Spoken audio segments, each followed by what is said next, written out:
from this parasite that bleeds Africa, that bleeds the world, that bleeds Afghanistan, that bleeds the people of Yemen who are dying by the thousands even as we have this discussion. This is the basis of a Brexit. It can't stand together anymore because the host is rejecting the parasite. And it's creating crisis throughout Europe and throughout the imperialist world.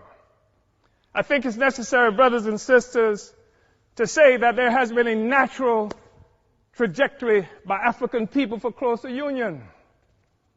We know that we're talking about having this discussion in part because in 1884-85, Europeans sat at a table in Berlin, Germany, not a single African there, and carved up Africa into the territories that we now sometimes call countries and illogically refer to as nations.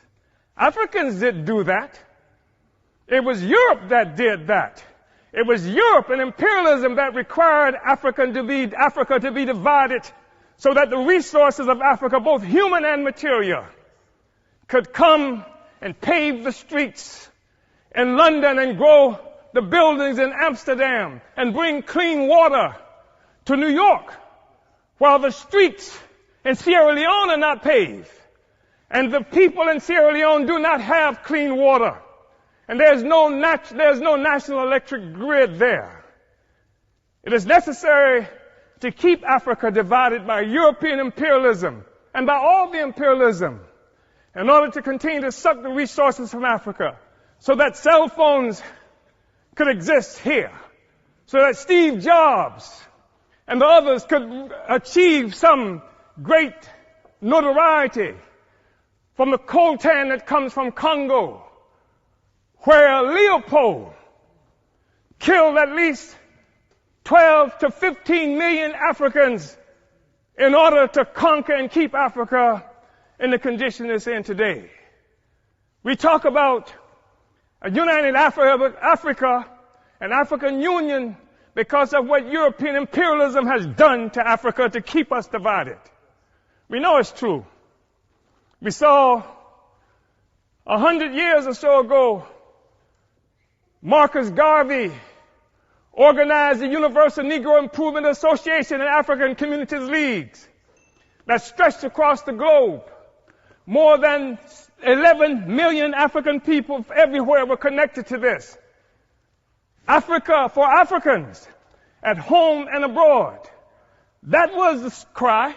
Not Africans for Nigerians that didn't even exist until the British created it in 1915. And Flora Shaw, the mistress who would become the wife of Frederick Lugard, came up with the name Nigger Area. Not this false national consciousness that has been imposed on Africans around the world. So that when the Portuguese found shrimp on West Africa and then named it for the Portuguese word for shrimp, Cameroon, it is not true that they are shrimp despite the fact that the people call themselves Cameroonians today. It is a false national consciousness. The false national consciousness that created the American Negro, that created the Black Brit, the Afro-Swede. We are one Africa, one nation, and we must have closer union. But in order for that to happen, it has to be a revolutionary union. The Organization of African Union created on May 25th, 1963 in Addis Ababa, Ethiopia, was part of an effort to circumvent efforts by Kwame Nkrumah to build a single union of African states. And instead we come up with an Organization of African Union that codified the colonial borders that were created by Europe in 1884 and 85. We have to be able to break out of this, but it's going to take revolution in order to do this. African revolution in order to do this.